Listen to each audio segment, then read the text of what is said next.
Monsieur Ouvrier, oui, on peut commencer? Commencer. Super. Merci infiniment, monsieur Ouvrier. OK, Bien. Comment se fait la déclaration et l'affectation d'une variable? C'est bon, vous voyez mon écran, non?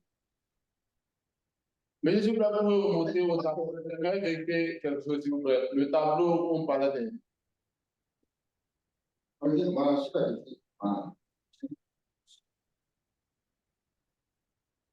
Donc, monsieur, je veux savoir si nous-mêmes, on ne donne pas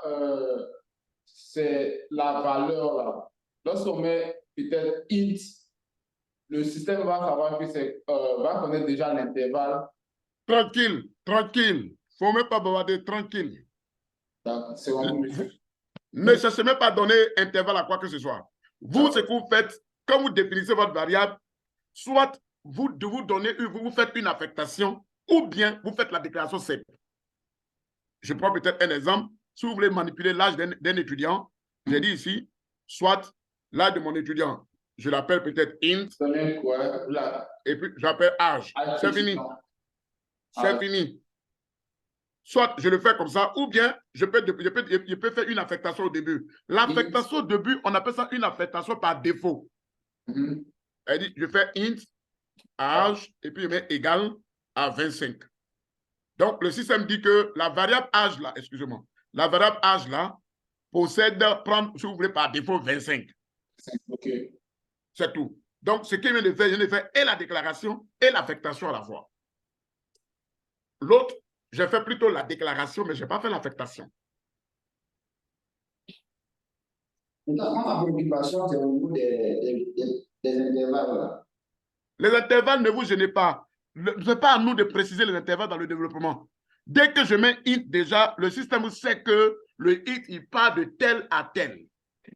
Mais quand je vois le int, il a un grand intervalle. Oui. Pourquoi? Le int, il a un grand intervalle. Mais prenons peut-être un exemple. Je vais manipuler le prix total peut-être d'une marchandise. J'appelle peut-être prix total. Donc, je vais laisser le type et puis on se va entre les types. J'appelle prix total, prix total. Quel sera, selon vous, le type de cette variable? Est-ce que c'est int? Est-ce que c'est float? Voilà. On peut prendre soit float, ou même encore, on peut prendre quoi encore? Double. On peut prendre double, voilà, double. Voilà, on peut prendre double. Tout dépend de vous. Parce qu'on pense que le prix, c'est juste, on peut avoir quand même des nombres à virgule. Le prix total, on peut avoir des nombres à virgule. Surtout si on veut appliquer une TVA là-dessus, on peut avoir des nombres à virgule. Donc, si je mets int, vous voyez que, on va voir ça dans le cours, on va voir ça tout de suite dans le cours. Si je mets int, le système ne va pas me donner véritablement le vrai prix total. Le système fait plutôt ce qu'on appelle l'arrondi pour moi. Et à la fin, au lieu d'avoir le prix exact, j'aurai juste l'arrondi du prix. Oui, vu qu'on doit avoir des entiers. Puisque ce sont des entiers que je vais manipuler. Or, moi, je ne dois pas avoir des entiers parce que le prix total, je peux avoir comme prix total, je dis n'importe quoi, je peux avoir peut-être comme prix total 1 234 000. Voilà, voilà. Et puis, voilà, je peux avoir celui-là comme ça. Et puis, virgule 35. Voilà, je peux avoir ça. Vous voyez que ça, ce n'est pas un entier. Ça, ce n'est pas un entier. Ça, c'est plutôt des nombres à virgule. Or, si je mets int, dès que je mets int ici, lui, il supprime complètement celui-là. Il me donnait que seulement des entiers. Donc, vous voyez que si c'est un programme, une application que je suis en train de développer, mon application va plutôt donner des entiers au lieu de me donner des vraies valeurs. Et cela, c'est dangereux, surtout pour le développeur que vous êtes. Qu'est-ce qu'il faut faire? Le cours va nous dire qu'est-ce qu'il faut faire. On arrive, on va aller tout doucement. Alors, donc, je peux continuer? Je peux? Monsieur, vous pouvez. Monsieur. D'accord. Donc, au niveau de la déclaration, on a dit ici que pour déclarer une valeur, une variable, il suffit d'écrire l'instruction suivante. Le type, le nom de la variable. Je reprends. Pour déclarer une variable, il suffit d'écrire le type, le nom de la variable. Un exemple, me voici. Je veux déclarer une variable. Donc ici, moi je vais appeler ça ici déclaration. Déclaration d'une variable. Qu'est-ce que je fais? On m'a dit quoi? Selon le principe, on m'a dit je donne type et nom de la variable. Donc je mets d'abord le principe. Type. Ensuite, nom De la variable. de la variable. Ainsi de suite. Donc, si moi je dois écrire, alors je commence quoi? Je mets le type, je vais manipuler peut-être les noms, donc je commence string, et puis je mets nom étudiant. Un exemple. Je prends la variable. Étudiant. Voilà, je viens de déclarer ma variable. Ça, je viens de la déclarer. Non, mais le string, la variable string est utilisée pour les phrases. Voilà, pour les chaînes de caractères, pour des phrases, pour tout ce que tu veux. La variable string. On va voir ça devant, un peu devant, mais dans le cours, devant, dans la leçon 3. On parlera de ça là-bas. C'est compris. Voilà. Maintenant, regardez ici. Je donne encore une deuxième variable que j'appelle prénom. Donc, prénom, étudiant, string, prénom, étudiant. Étudiant. Vous voyez que nom a pour type quoi? String. Oui, prénom a pour type aussi quoi? String. Oui. Au lieu d'écrire les deux codes là sur la même ligne, je peux écrire une seule ligne, les deux codes. Il suffit d'écrire string, le même type. Je mets nom, étudiant. Ensuite, je passe à la deuxième variable en mettant virgule et je mets prénom, étudiant. Puis je mets point virgule. Donc, vous voyez que les deux variables ont le même type. Donc, cette ligne-là est équivalente à ces deux lignes. Pourquoi je fais cela? Je fais cela parce que je gagne d'abord en termes de ligne, et puis deux, en termes de processus d'exécution. Au lieu, le système va commencer à faire, parce que la machine exécute ligne par ligne. Il dit bien ligne par ligne. Donc, le temps que la machine va mettre pour exécuter les deux lignes-là est complètement différent du temps que la machine va mettre pour exécuter cette ligne. Donc, je gagne d'abord en termes de ligne et en termes aussi de vitesse d'exécution. Donc, si vous manipulez des variables qui ont pratiquement le même type, alors vous pouvez écrire le type et vous alignez les variables. Imaginez-vous si j'ai une troisième variable et que je peux appeler peut-être un exemple string location, je vais appeler location. Alors, au lieu d'écrire ça comme ça, je peux mettre encore un autre encore virgule et puis je mets quoi? Location. On peut mettre autant de variables qu'on veut. Autant, j'ai dit autant et autant. Autant et autant. Autant et autant. Un autre exemple, si je prends une autre variable que j'appelle int âge, vous voyez que int n'a pas le même type que les autres. Donc, si je viens ici, je mets virgule, je mets âge, alors Java va me dire, monsieur, l'âge qu'elle a, ce n'est pas le même type. Donc, vous avez fait une erreur. Donc, il va souligner. Je n'ai pas bien compris, monsieur. Si je prends peut-être un exemple, si vous manipulez des variables, on a manipulé ici 3 variables de type string, on est d'accord? Monsieur. Et on a une variable de type entier, int. Donc, si moi je vais tout mettre ensemble, nom étudiant, ça marche, prénom étudiant, ça marche, location, ça marche, mais si je mets âge ici, ça ne va pas marcher. Parce que moi, l'âge ici, voilà, l'âge ici, ce sont des entiers, et manipuler des entiers au même titre que les strings, ça sera difficile. Donc, le système va me dire que je viens de faire une erreur. Mais on peut gérer tout ça devant là-bas. Vous savez, en programmation, on peut tout gérer. On peut même demander au système de nous convertir des strings là, des int en string.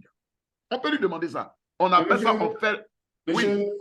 On va se dire que peut-être le développeur, il veut que l'âge soit peut-être en lettres et non en chiffres. Très bien. Donc, dans ce cas, Dans ce cas, au lieu de le faire, alors il sera obligé de mettre ici string, il met string, âge. Voilà, donc je vais dire si la ligne où on peut mettre string avec plusieurs noms de variables, si on met âge, est-ce que le système va dire qu'il y a un problème? Le système ne va pas dire qu'il y a un problème, mais ça va dépendre de ce que lui va écrire. Prenons un exemple, je t'explique. Imaginez-vous, bon, je viens. Imaginez-vous, il a mis ici âge dans la partie string. On est d'accord? Oui. OK. Donc, en écrivant, le système va lui demander, donne-moi le nom de l'étudiant. Donc, nom étudiant, excusez-moi, nom étudiant, c'est un string. Donc, automatiquement, il faut oublier de mettre les doubles quotes. Donc, il met Cameron. Je dis n'importe quoi. Cameron. Ça marche. Il va l'accepter. Prénom. Étudiant. Il met, je dis n'importe quoi. Sati. Ça marche. Troisième encore. Excusez-moi. Location. Voilà. Donc, toujours, on va continuer. Location. Il va mettre toujours, n'oubliez pas string, il faut mettre les codes. Donc, moi, je vais mettre peut-être boîtier. Ça marche. Maintenant, rappelez-vous qu'il a mis âge. Donc, âge, il va vouloir mettre 20 ans. Dès qu'il met 20 ans, le système va lui dire non, c'est faux. C'est là que le système va lui dire qu'il y a erreur.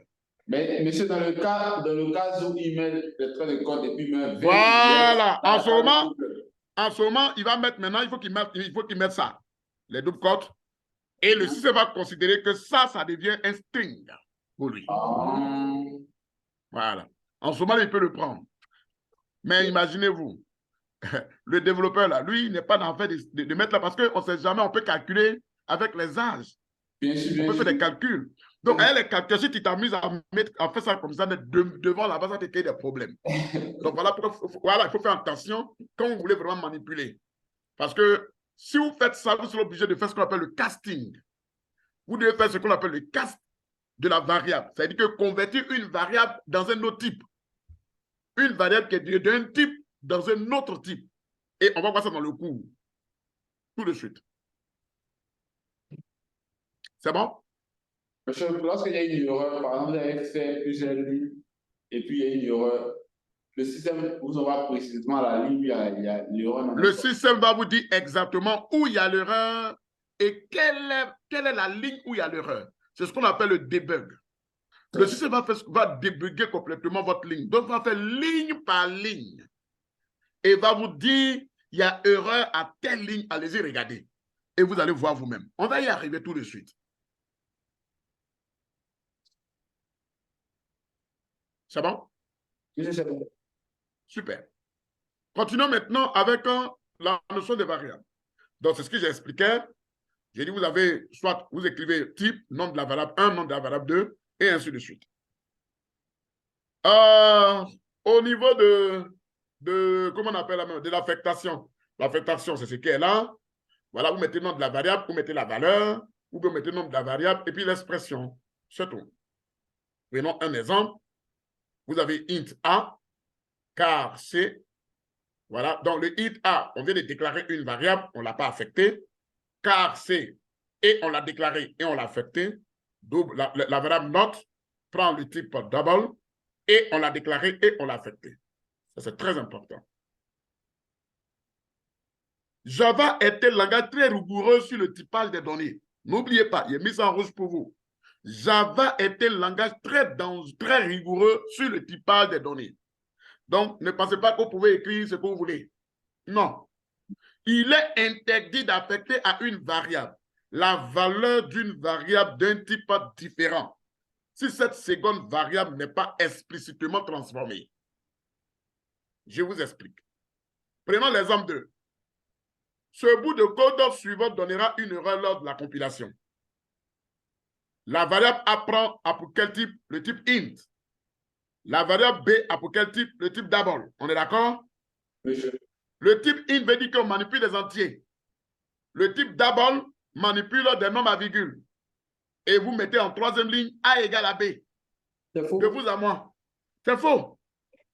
Parce que c'est vrai, 10,0, on a l'habitude de dire que 10,0 ça fait 10. Mais c'est faux. En informatique, c'est un nombre à virgule. Et le nombre à virgule, on ne peut pas assimiler ça à une valeur entière. Donc, lui va vous dire, c'est 0. Pourquoi? Parce que A et B sont de types différents. Et comme les deux sont de types différents, qu'est-ce qu'il faut faire? Pour pouvoir régler cette erreur, on va forcer la valeur de B là, à être transformée complètement. C'est-à-dire qu'on va forcer la valeur de B. C'est-à-dire la variable B là, on va forcer ça. On va dire que le type là, on veut que le système convertisse ce type là à un autre type. Donc, dans ce cas, qu'est-ce qu'on fait? On va lui dire int, c'est A. Le B, c'est toujours de type double. Mais on va lui dire quoi?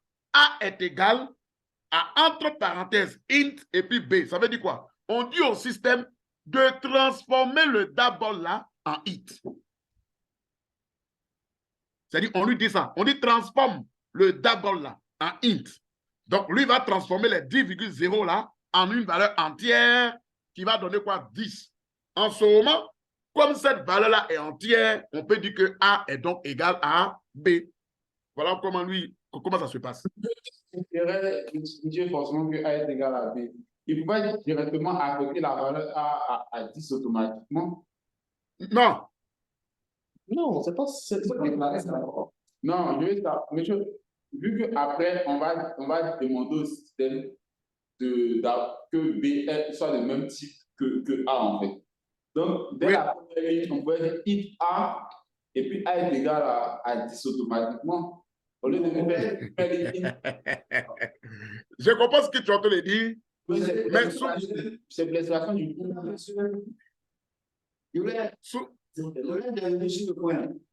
Oui, allons-y. Je pense qu'on est ici dans une situation où on a déclaré des variables. Oui. Et on veut faire rattrapage. Voilà. Rattraper une nouvelle qu'on a fait. Voilà. Donc, il a déclaré B en double. Il a déclaré A en int. Maintenant, il a écrit A égale à B. Et si on écrit de cette manière-là, ça ne peut pas passer. Il faut donc forcer le système à convertir le B en int. À int. Pour que l'égalité qui est en haut là-bas puisse être plus en compte. Très bien. Après, le forcing sur la dernière ligne, A égale à un parenthèse int B. Ça veut dire convertir le B en double en int. Très bien. Diomandé a compris parfaitement. Super. C'est ça. Oh, yeah. Et je pense aussi que, les autres aussi ont compris. Le problème que l'autre soulevait, c'était qu'il pensait que pourquoi se forcer pendant que nous, on veut que A soit égal à B. En même temps, on lui donne la valeur là-bas, c'est fini. Voilà, je comprends ce qu'il veut dire. Mais comme l'a dit Demandé, nous, notre problème, on est en train d'écrire des codes. Et ça arrive comme ça dans le développement des systèmes. Imagine que tu as commencé à déclarer tes variables. Maintenant, tu veux affecter la variable là à une variable. Or, tu as vu que la variable que tu as déclarée là, les deux ne sont pas de même type.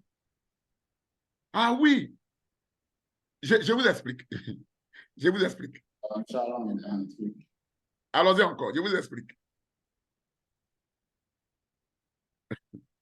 Ah, il faut bien comprendre, hein, parce que lui là, c'est lui qui va vous créer problème. Hein. Il va vous créer problème, beaucoup de problèmes. Prenons un exemple. J'ai deux variables. J'ai int A, int B. Et puis, regardez bien ce qui va se passer. Result, c'est résultat. Et puis, je mets int ici. Et puis, allons-y. Le résultat, c'est quoi?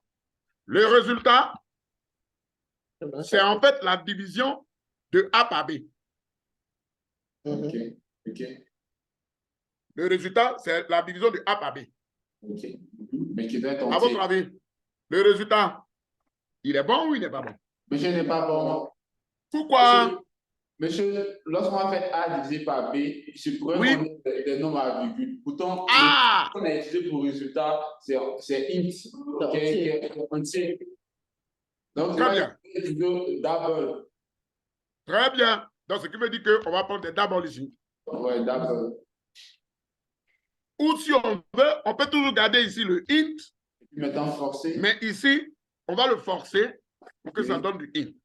Mais je rappelle que ça n'aura pas le même résultat.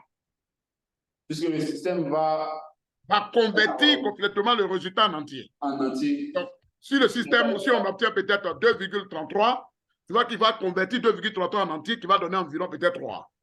Ouais, c'est pas le... Donc, pendant que toi, on devait trouver 2,33, le système, le résultat, lui, il aura combien? 3. Monsieur. Donc, tu vois qu'en fait de quoi, on ne trouve pas la valeur. C'est ça, exactement. Voilà, donc il faut faire vraiment attention quand vous allez faire vos développements. Donc, ça arrive, il y a plusieurs cas comme ça. Et généralement, quand vous voulez faire des valeurs, quand vous voulez faire ces genres de divisions, il faut faire très, très attention, ces genres d'opérations. Voilà pourquoi il faut vraiment maîtriser vraiment les types pour ne pas que ces choses vous fatiguent devant là-bas. Faites très attention. Nous continuons. Les opérateurs en Java. Au niveau des opérateurs, oh, je ne vous demande pas de les connaître par cœur. Hein. On va juste au fur et à mesure, vous allez voir, ça va venir seul. On ne les connaît pas comme ça par cœur. Voilà. La première, je veux dire la première ligne de notre tableau, c'est-à-dire le premier opérateur, nous avons les parenthèses. Quand vous voyez une parenthèse, ça veut dire qu'on appelle déjà une fonction ou on appelle une méthode. Généralement, avec les classes, on les appelle les méthodes. Donc, les parenthèses, ce sont les méthodes. C'est l'appel de méthode. Un exemple, la méthode inscrit. Quand vous voyez les crochets, ça veut dire que c'est un élément d'un tableau. Donc, int, quand vous voyez crochet, c'est un tableau. Donc, ça veut dire que ici, j'ai pris un exemple. Note ici, c'est un tableau de notes. Quand vous voyez point, quand vous voyez point, c'est membre d'une classe ou d'un objet. Un exemple, étudiant, point, nom. Quand je dis étudiant, point, nom, ça veut dire que le nom là est un membre de étudiant. Ou encore, étudiant, nom fait partie d'une partie de étudiant. Donc, quand vous voyez point, c'est-à-dire que j'appelle une partie de l'ensemble qui a reçu le point. Quand vous voyez le plus, c'est l'incrémentation. L'incrémentation. Donc, quand je fais is plus, ça veut dire que je suis en train de faire is plus 1, ainsi de suite. Quand je fais peut-être la décrémentation, ça devient moins. Donc, j'ai is moins. Le positif se note plus. Le négatif, on met moins. Le non logique, quand on dit différent, c'est comme ça. C'est le point d'exclamation. Le non binaire, bon, je n'aime pas trop utiliser ça. La conversion du type, c'est entre parenthèses type. Donc, A égale à int, entre parenthèses B. La multiplication, c'est étoile. La division, c'est le slash. Le modulo, c'est le reste de la division entière. Ça veut dire que c'est un pourcentage. L'addition, c'est plus. Ça va? L'addition, c'est plus. Mais encore, l'addition peut désigner aussi la concaténation. La concaténation. La concaténation, ça veut dire, je veux écrire, regardez bien, je veux écrire étudiant du curate. Ouais, non. Donc, qu'est-ce que je fais? Je peux faire comme ça. Étudiant. Et je fais la concaténation plus du plus curate. Excusez-moi. Donc, ça, c'est la concaténation. C'est-à-dire que le plus symbolise, signifie aussi la concaténation. Mais ça, on utilise ça avec les strings. Les strings. C'est la concaténation. Le moins, c'est la soustraction. Voilà. Donc, il y en a tellement. Hein, il y en a tellement. Le inférieur, c'est celui-là. Inférieur ou égal. C'est lui qui est là. Supérieur, supérieur ou égal. Égal, c'est deux fois égal, égal. Différent, c'est lui qui est là. Le et binaire, c'est lui qui est là. Monsieur, c'est différent. Voilà. monsieur, revenez sur le différent là. Oui. Bon, il est différent de l'autre là. Parce que l'autre Différent de lequel? Monsieur, on avait mis 1 euro où c'était un seul point d'exclamation. Celui qui est là, ça c'est la négation. C'est le non logique. D'accord. Voilà, c'est le non logique. Les types booléens. Hein. Oui. Oh. Maintenant, lui, il est différent. C'est-à-dire que tu prends peut-être A différent de B. Voilà comment on écrit.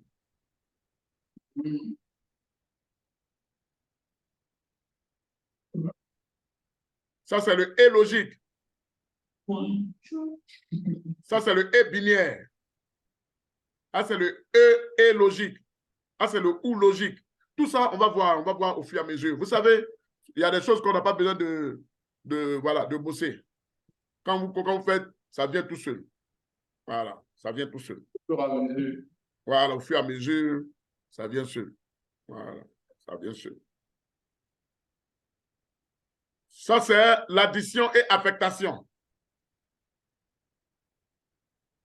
L'addition et affectation. Excusez-moi, ma machine. Voilà. C'est quoi, machine? Voilà.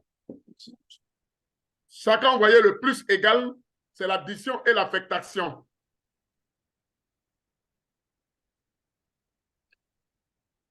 Quand vous regardez,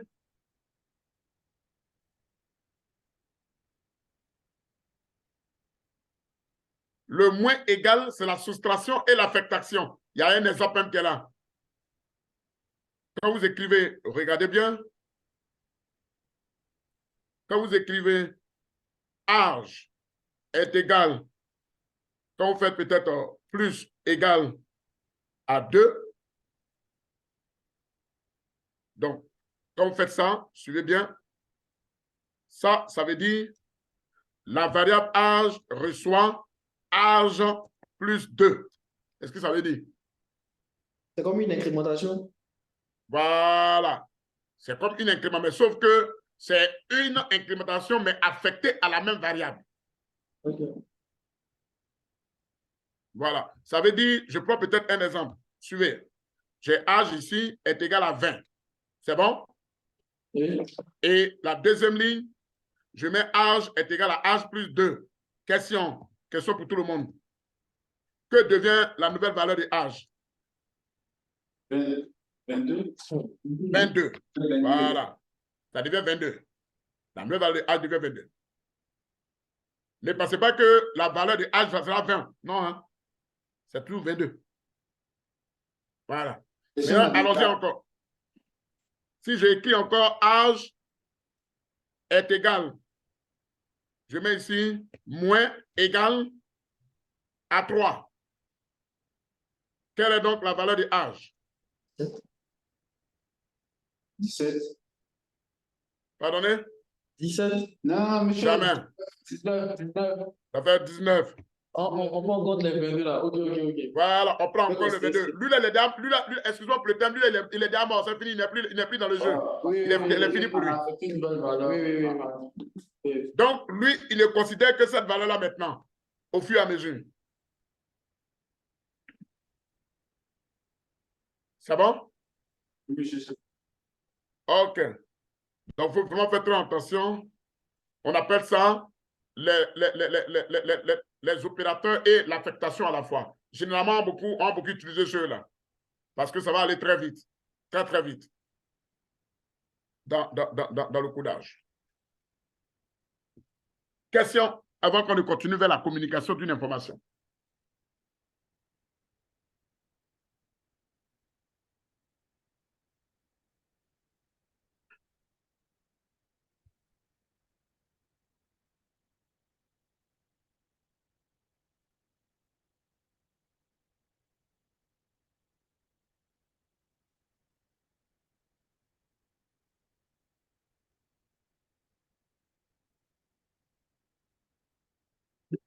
Il n'y a pas de question?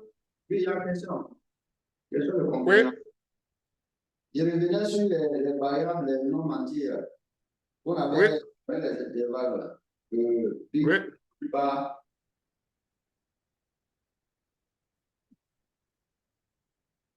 juste après le tableau. Juste après, je disais que, donc ici, pour le langage, on ne peut pas écrire, par exemple, comme on a vu en mathématiques, on écrit l'ensemble R, bien l'ensemble N. Ici, je donne plutôt, c'est-à-dire si tu dois faire le développement, tu dois tenir compte des intervalles là pour pouvoir choisir ta classe de données en ce moment. Voilà. En fait, quand vous voulez écrire, quand vous voulez développer là, il y a une première partie qu'on appelle le dictionnaire des données. Dans le dictionnaire des données, vous allez faire sortir les variables. Quand vous allez faire sortir les variables, vous allez voir, ils sont de quel type. C'est en fonction du type là que vous allez commencer maintenant à coder. On ne code pas avant de définir les variables. Je prends un exemple, vous voulez écrire une application qui manipule les hommes, qui manipule peut-être les étudiants du QRAT. Mais vous conviendrez avec moi que les étudiants du QRAT, généralement, sont définis pratiquement par un nom, un prénom, l'âge, les lieux de résidence, tout et tout. On est d'accord, non? Leur niveau d'études, leur année d'études, tout et tout, le diplôme d'inscription, tout ce que vous pouvez imaginer. Maintenant, imaginez, vous dites que non, que le diplôme là, vous voulez sauvegarder le diplôme d'un étudiant. Et puis, vous savez bien que le diplôme là, regardez bien, vous voulez sauvegarder le diplôme d'un étudiant. Et puis, dans votre codage, vous dites int égale à diplôme. Diplôme. Et puis voilà. Et dans l'écriture, vous écrivez diplôme est égal licence. Bon, vous-même, vous comprenez que c'est ça compliqué. Diplôme, licence. Toi-même, tu vois licence. Est-ce que quand tu vois licence là-haut, est-ce que c'est entier? C'est pas entier. Donc, du coup, tu es obligé de faire quoi? De changer, toi, ton type ici pour dire qu'au lieu que ça soit peut-être entier, ça devient plutôt un string. Vous comprenez? Donc, tout dépend de ce que vous voulez stocker dans votre variable. C'est en fonction de ce que vous voulez stocker dans votre variable que vous définissez exactement votre type. Vous voulez stocker peut-être une variable de 0 ou 1, vrai ou faux. Mais au lieu de dire que je vais utiliser peut-être une variable de type string, mais pourquoi ne pas utiliser de type booléen? Le type booléen, là, c'est vrai ou faux? C'est 0 ou 1. Parce que le type, là, c'est en fonction du type que le système va déterminer la mémoire, la taille sur votre machine. Il y a des types qui utilisent des espaces, une grande quantité de mémoire. Si vous faites, vous utilisez les variables comme vous voulez utiliser, mais vous allez complètement alourdir votre application. On dit, monsieur a fini de développer, mais quand il démarre l'application là, ça prend 30 minutes pour s'ouvrir. C'est quel client qui a acheté cette application-là? Il faut vraiment acheter. Pourquoi? Parce que tu as défini des variables qui occupent des places dans ton, comment on appelle, dans ton logiciel. Donc, il faut savoir vraiment l'utiliser. C'est vrai, vous avez plusieurs types, mais c'est à vous de savoir qu'est-ce que vous voulez stocker dedans. C'est ce que vous voulez stocker là que vous définissez le type. Je pense que j'ai fini. S'il y a d'autres questions encore, je vais demander. Oui, ici, j'ai constaté qu'au moment du travail avec les tests et puis les chiffres, mais si on est amené à développer une application qui va prendre en compte des images, des photos. Très bien. La première des choses, et là c'est une erreur grave, on ne stocke jamais une image, ne stockez jamais d'image dans votre base de données. On ne stocke jamais une image dans une variable, mais on stocke plutôt le chemin dans une variable ou dans la base. Prenons un exemple. Photo. Photo Sati. Photo Sati, ce n'est pas l'image là qu'il allait mettre. Je ne vais pas le mettre. Il n'y a pas le même ma photo. Ma photo, il n'y a pas le mettre ça ici. Non. Je mets le chemin. Et le chemin, ça donne quoi? Peut-être c'est document, slash, image, slash, photo, point, PNG. C'est ça là que je stocke. Mais lui là, il faut regarder. À ton avis, là, c'est quel caractère? C'est quoi? C'est un string? C'est un integer? C'est quoi au juste? À ton avis, c'est quoi?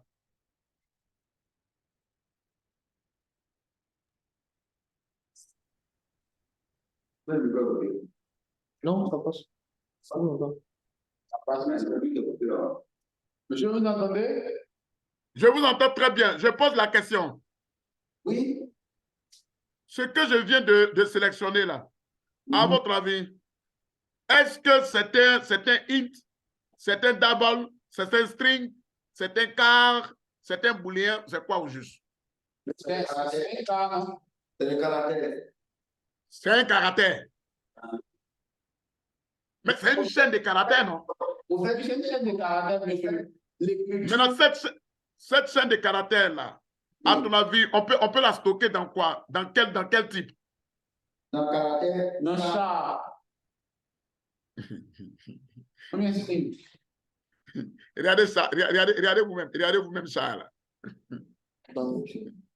Ça là, c'est caractère, c'est un seul. À votre avis, c'est quoi? C'est pas string? Ça là, regarde. Donnez-nous un exemple d'une Ça là, regarde, voilà ça ici. valeur char. Voilà lettre. Chat, lettre. Ça, c'est chat. C'est fini. Ça, c'est un seul caractère. Oh. Ok. En fait, quand on fait votre trou, vous voyez, va-car, va-chat, c'est pas ça? Va-chat, voilà, va-chat, on appelle la chaîne de caractères. Ok. Un texte, c'est une chaîne de caractère. Voilà. Donc, ici, en Java, la chaîne de caractères, on appelle la string.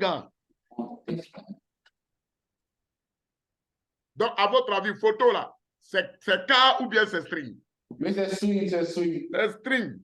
Donc, du coup, vous voyez que les images dont M. Demandé parle, ce ne sont pas des images en termes d'image, mais on sauvegarde plutôt le chemin de l'image. C'est ce chemin-là qu'on sauvegarde. Et maintenant, vous allez me demander comment ça s'affiche. On écrit une procédure pour afficher le chemin en termes d'image maintenant.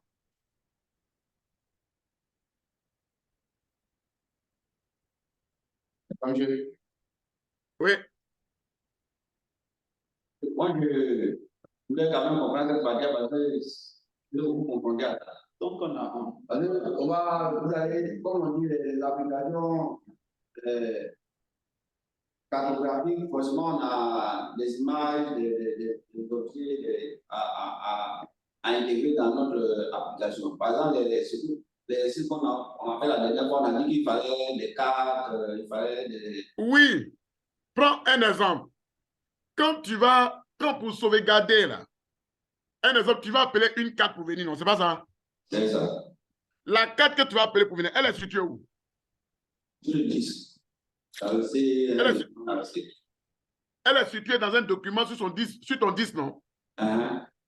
Donc, on n'envoie pas l'image comme image sur l'application. On envoie le chemin. Donc, on écrit peut-être, on écrit string, et puis je mets image égale, et puis je commence, je mets C, 2 points, ça, user, je ne sais pas quoi, ça dépend de votre système là-bas, document, image, quoi encore, sentinelle, voilà, sentinelle, ça c'est les images sentinelle, le dossier, et puis je commence S1, tout ce que j'ai envie de prendre, et puis bon, à la fin, je mets point GIF. Vous pouvez me le demander. Voici donc, c'est l'image, voici l'image qu'elle a, c'est l'image qu'elle a. Vous me demandez, voici l'image qu'elle a. OK.